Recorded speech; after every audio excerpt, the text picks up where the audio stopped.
ना, क्या कभी आपके साथ भी ऐसा हुआ है कि आपको स्पीकर ऑन करके भी हेलो आए क्या करना पड़ा है? या कभी आपने किसी ऐसे व्यक्ति को देखा है, और आपने निश्चित ही देखा होगा, यदि आप ग्रामीण इलाके से संपर्क रखते हैं और यदि आप खास करके बिहार के इलाकों से संपर्क रखते हैं, बिहार के ग्रामीण इलाकों से, तो निश्चित ही आपके साथ भी कभी ऐसा हुआ होगा। क्या आपने ऐसा किसी को देखा? पता है ऐसा क्यों होता है? ये होता है ध्वनि प्रदूषण की वजह से, नॉइज पॉल्यूशन। आपके गांव में शहरों से ज्यादा शोर है, ये सच्चाई है। और उस शोर का परिणाम क्या है?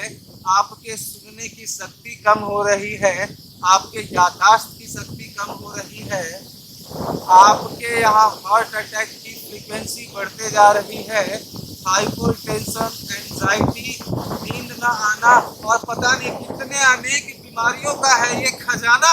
और इसीलिए हमारे बिहार में दिन रात बजता है ये गाना रोजाना। आप कुछ भी कर लीजिए, आप चुप ही होंगे, चुप ही रहेंगे। आपके घर का बच्चा जिसका बोर्ड एग्जाम चल रहा है, उसको पढ़ने में दिक्कत हो रही है, लेकिन आप बोलेंगे नहीं, बोलेंगे नहीं। आपके घर में वृद्ध माता पिता हैं, उनको दिक्कत हो रही है शोर शराबे से, लेकिन आपको क्या? सबसे आसान तरीका है इससे छुटकारा पाने का, और वो है पलायन कर जाना। और फिर या लोग जो गांव में रहेंगे चुप रहेंगे।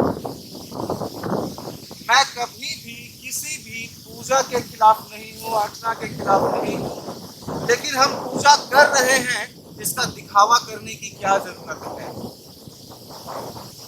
सैकड़ों बीमारियां जनरेट कर रही है ये ध्वनि प्रदूषण। और जबकि सन 2000 में ध्वनि प्रदूषण अधिनियम बनाया जा चुका है और पूरे देश में लागू किया जा चुका है, उसके बावजूद भी हम चुप हैं। हम शिकायत नहीं करेंगे चाहे कुछ भी हो जाए। हमारी तबीयत खराब है, हम सो नहीं पा रहे, हमारा और तबीयत बिगड़ रहा है, लेकिन हम चुप हैं, हम बोलेंगे नहीं। हमारे बच्चे नहीं पढ़ पा रहे हैं, कोई बात नहीं, हम चुप हैं, हम बोलेंगे नहीं। हमारे माता पिता बीमार हैं, वो सो नहीं पा रहे हैं, वो उनका ध्यान नहीं लग रहा है, हम बोलेंगे नहीं।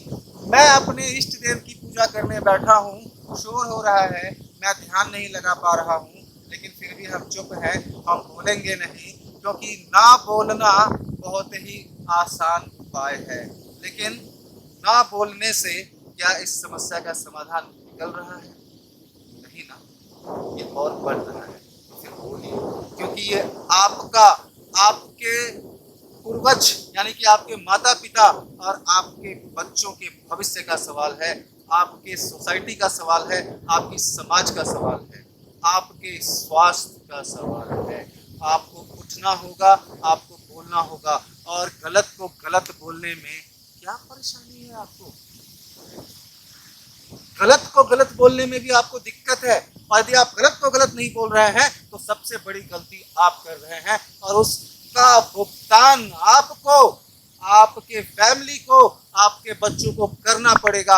आज जिस तरीके से हमारे बिहार के ग्रामीण इलाकों में लाउड स्पीकर का इस्तेमाल हो रहा है, दिन रात हो रहा है, पूजा के नाम पे हो रहा है या किसी भी चीज के नाम पे हो रहा है, वो गलत है।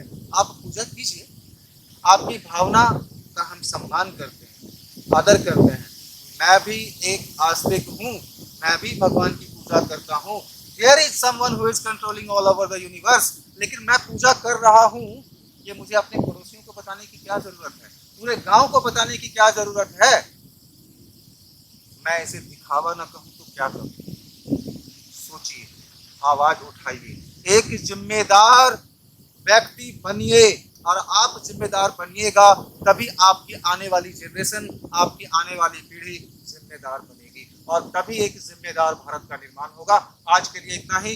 मैं आरटीआई एक्टिविस्ट जितेंद्र आपके लिए लेकर के आया एक वीडियो। मुझे लगा कि यह आज के समय की एक बहुत महत्वपूर्ण टॉपिक है जो मुझे आप लोगों तक पहुंचानी चाहिए। सोचिए, समझिए, जागिए, आवाज़ उठाइए, ये आपका अधिकार है। धन्यवाद।